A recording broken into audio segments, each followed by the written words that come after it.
If you're new to the channel, please be sure to like, share, and of course subscribe and leave a comment down below. And also check out our partners, Nerds in the Hood, down in the description. And I hope to see you later on. Peace out. Hey, what's up you guys, and welcome to another alternative factuals video. Now, if you're new to the channel, remember that we usually do things like this every once in a while if it's a really good story, and it's a little something so that way you can kind of appreciate this story in particular due to the success of Black Panther and all that good stuff. So for this week, for the bonus video, we will be covering the Amazing Spider-Man Wakanda Forever. Now, this comic is going to be a part of an ongoing series of comics that is going to put the Dora Milaje on the map in terms of giving them exposure after the success of, like I said, the Black Panther movie. Without further ado, let's jump right into it. In the first page, we actually pick up with one of the Dora Milaje kind of narrating the life and secrecy of being the elite guard of the Wakandan king, as we know him as T'Challa or the Black Panther, whichever kind of floats your boat. Within the first few pages, we kind of immediately pick up with Nakia. Now, for those of you who are not, well, for those of you who are coming from the Black Panther movie and don't really know about her comic book character wise, Nakia was actually at one point a part of the Dora Milaje, but eventually she left Wakanda with a few of its secrets and kind of has been on the run from Wakanda ever since because of some of the things that she knows, as well as her skill set in itself and her ability to kind of use these kind of herbs to kind of manipulate people and take advantage of their mind and all that good stuff. Now, what we see going on in the story is that Nakia has stolen or somehow gained access to a Wakandan weapon made of vibranium. Now, what we see on the panel, it seems to be like some sort of cloud-like thing, but we're not really told what it is, at least not at this point in the story. We don't really know too much about it. All we know is that it was released on these group of kids in Brooklyn, and we're hoping, well, she's kind of hoping that it will attract the attention of Black Panther, aka T'Challa. Now, kind of similar to the movie, Nakia seems to have feelings for T'Challa, but obviously it seems like it's not really being reciprocated, at least not on T'Challa's end. Basically, all this is going on for some attention from someone she loves, and like I said previously, it's coming from, or she's trying to get that love from, the Wakandan king, T'Challa, aka Black Panther. Now remember, all of this is actually taking place in New York City, and it's only been maybe about like a few minutes, maybe like about 10 or 15 minutes that's going on, at least between what we've seen initially from the narration all the way to this point in which this vibranium weapon is kind of being introduced into this neighborhood. So all this is going on, meaning at some point some ground level superhero will eventually get wind of these events and jump in, and based on the title that I actually labeled this video, it's going to be pretty obvious that Spider-Man is going to come and try and intervene during this situation to try and help out. Now, Spider-Man does what he can to kind of keep these children as well as adults from being kind of consumed by this blob of vibranium or whatever it is. We do know it's vibranium, but it's kind of like this blob like cloud form. But shortly after that, Wakandan spaceship, not spaceship, but a Wakandan jet kind of pulls up. It looks a lot like the Quinjet that we've seen in the Avengers movies, but it's the Wakandan version basically.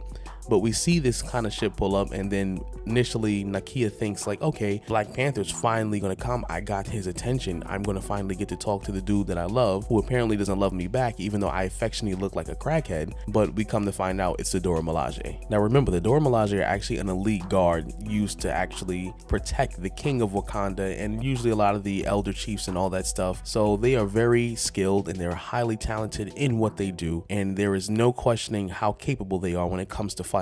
Now, the Dora Milaje, as soon as they pull up, already know who is kind of behind this, as well as they already kind of make contact with her, Nakia, obviously. But at the moment, they're kind of helping Spider-Man to keep these kids from being consumed by this Wakandan weapon. And during this point in time, we find out that it's actually called a mimic.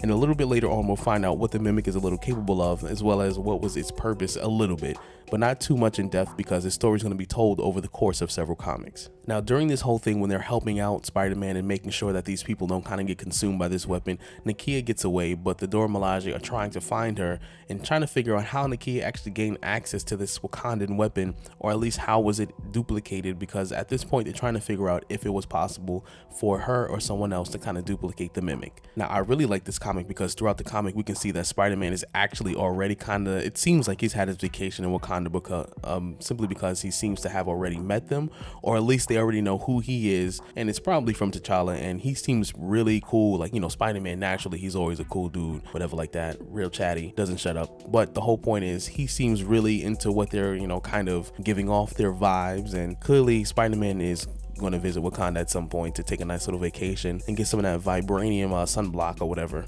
But moving along, now as we keep going in the story, the Dora Milaje and Spider-Man are currently trying to track down Nakia, or at the very least find out how she gained access to this vibranium weapon, the Mimic.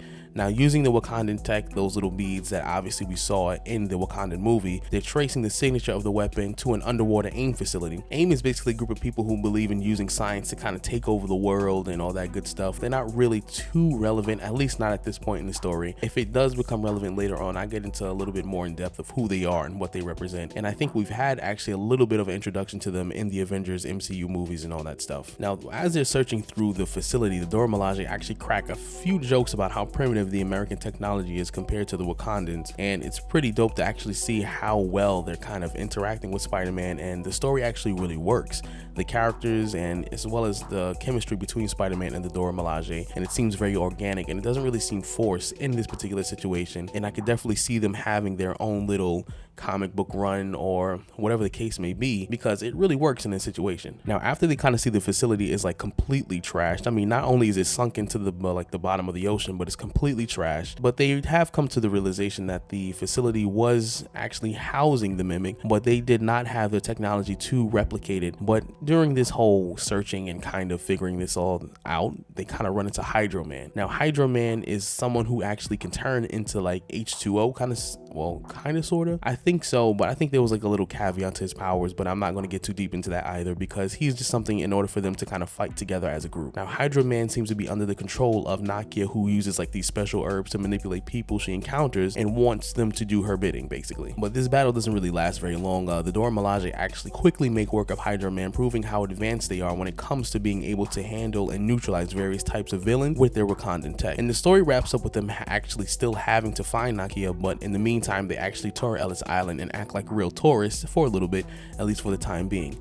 Now, remember, this story is actually going to take place in the X-Men and the Dora Milaje having to do with Storm, because obviously Storm had a relationship with Black Panther, aka T'Challa. So we're going to get a little bit more into their characters and a little bit how they interact with a lot of the Marvel universe. But in this particular story, they're still tracing down Nakia, and we're going to see how they interact with the X-Men and Storm, and see at some point what's going to go forward, and a little bit more about how we're going to figure out what's going on with this whole Mimic and vibranium technology and all that good stuff. So if you're new to the channel, please be sure to like, share, and of course subscribe and leave a comment down below, and I hope to see you later on.